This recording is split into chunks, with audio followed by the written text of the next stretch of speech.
विशाल बहुत ही महत्वाकांक्षी किस्म का आदमी था। वो ठेकेदारी करता था। उसकी पत्नी का नाम मेनका था। वो बहुत ही खूबसूरत थी।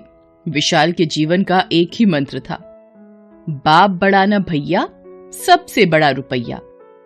पैसा उसकी सबसे बड़ी कमजोरी थी। वो अधिक से अधिक पैसा कमाना चाहता था। पैसा कमाने की चाहत बुरी नहीं है, लेकिन इसे किसी भी तरह से कमाने के बारे में सोचना गलत इरादों और गलत कामों को बढ़ावा देता है।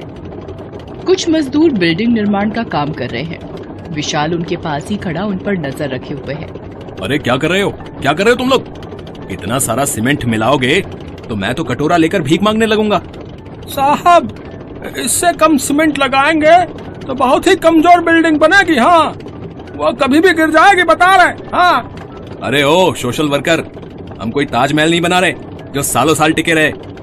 इतनी मजबूत बिल्डिंग बनाकर हमें अपने ही पेट पर लात नहीं मारनी है। सामान उतना ही लगाओ जिसमें 5-10 साल बिल्डिंग टिकी रहे। 100 साल तक चलने वाला बनाओगे तो हमारे तुम्हारे सभी के बीवी बच्चे भूखे मरेंगे।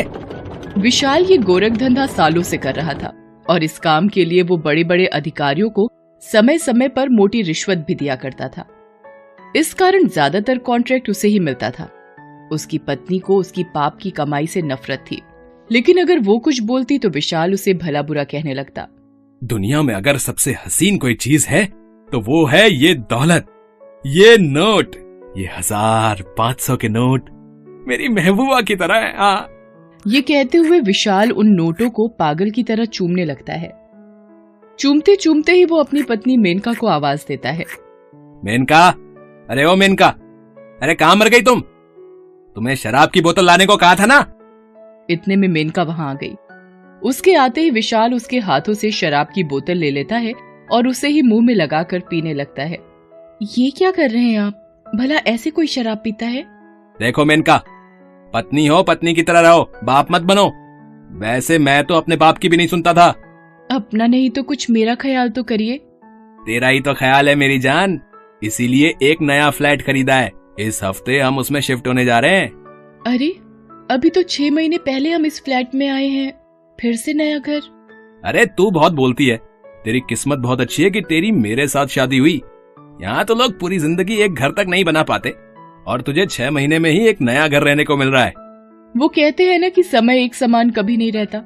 ये तो एक चक्र की तरह है, कभी निचला भाग ऊपर तो कभी ऊपरी भाग नीचे।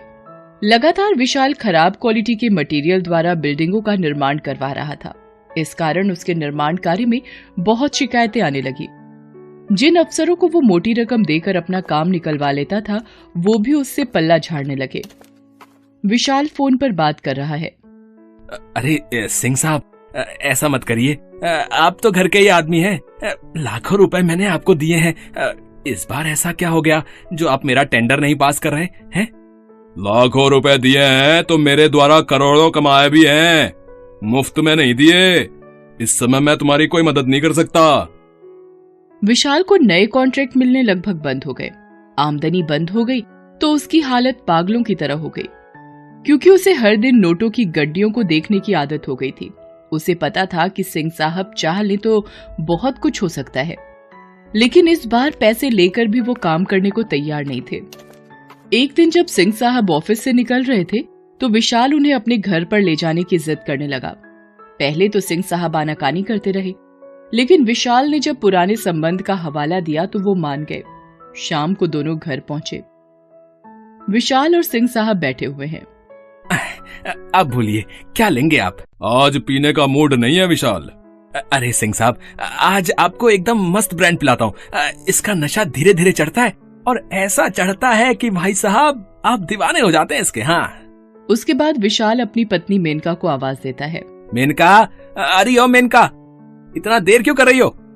आज घर में मेरे सबसे पसंदीदा गेस्ट आए हैं। जल्दी से शराब और पकौड़े लेकर आओ। मेनका एक ट्रे में शराब और पकौड़े लेकर आई।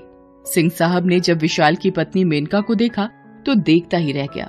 उसका गोरा रंग, उसके लंबे काले बाल, उसके होठों के पास का काला तिल, उसे देखकर वो अपना सुध-बुध खो बैठा।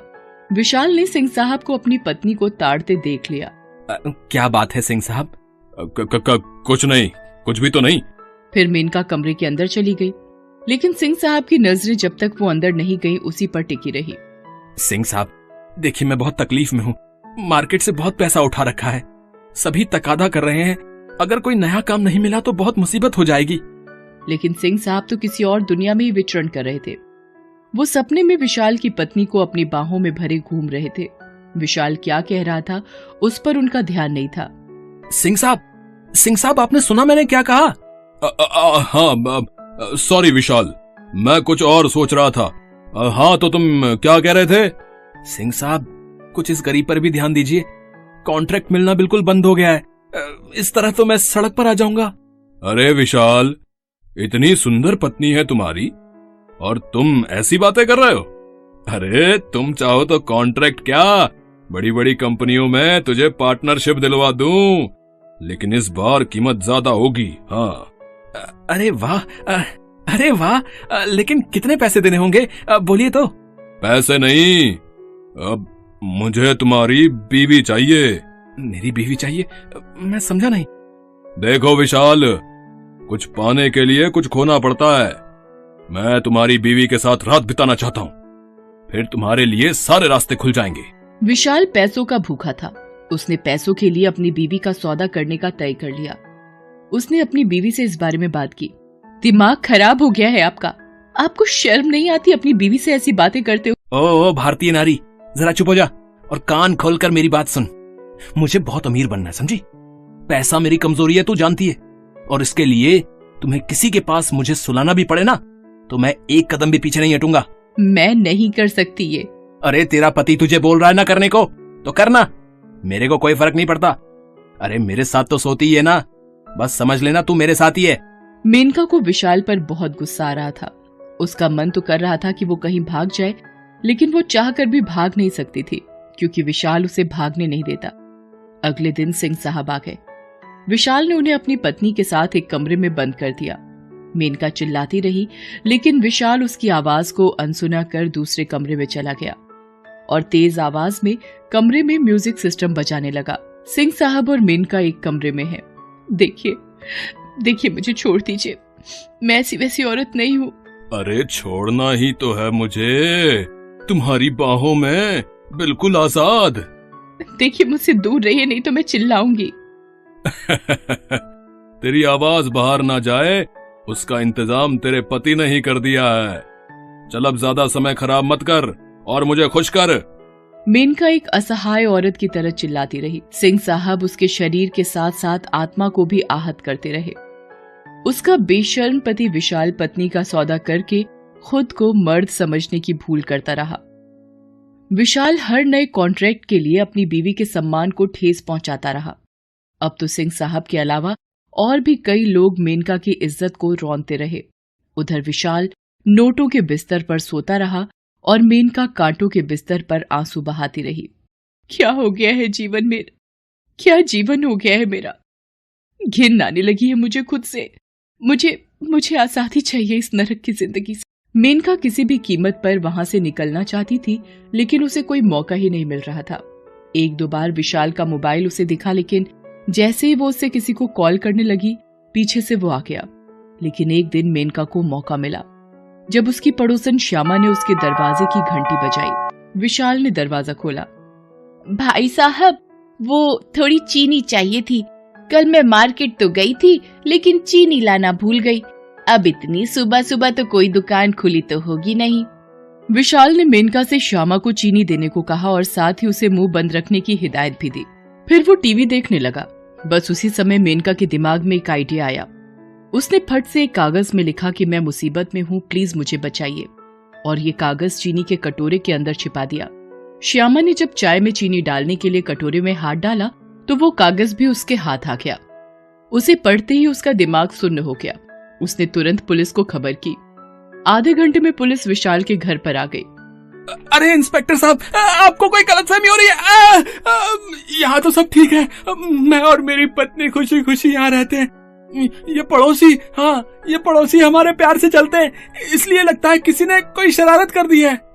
विशाल ये कह ही रहा था कि अंदर से मेनका आ गई और पुलिस को सब सच सच बता दिया। पुलिस ने उसे 4-5 डंडे वहीं खींचकर मारे और फिर वो उसे ले जाने लगी। अरे मेनका, ये तूने क्या कर दिया है? मैं तेरा पति हूँ, तू अपने पति को जेल भेज रही है? चुप चुप कर। पति का मतलब भी समझते हो क्या होता है? बेशर्म आदमी, तू इंसान के वेश में लालची दरिंदा है जो पैसों के लिए किसी भी चीज का सौदा कर सकता है, अपनी बहन, बेटी, बीवी, किसी का भी। पुलिस विशाल को जेल ले गई। अब भी उसके ऊपर मुकदमा चल रहा है। इधर मेनका उस सदमे से उबरने की कोशिश कर रही है जो सदमा और दर्द विशाल ने उसे दिया था।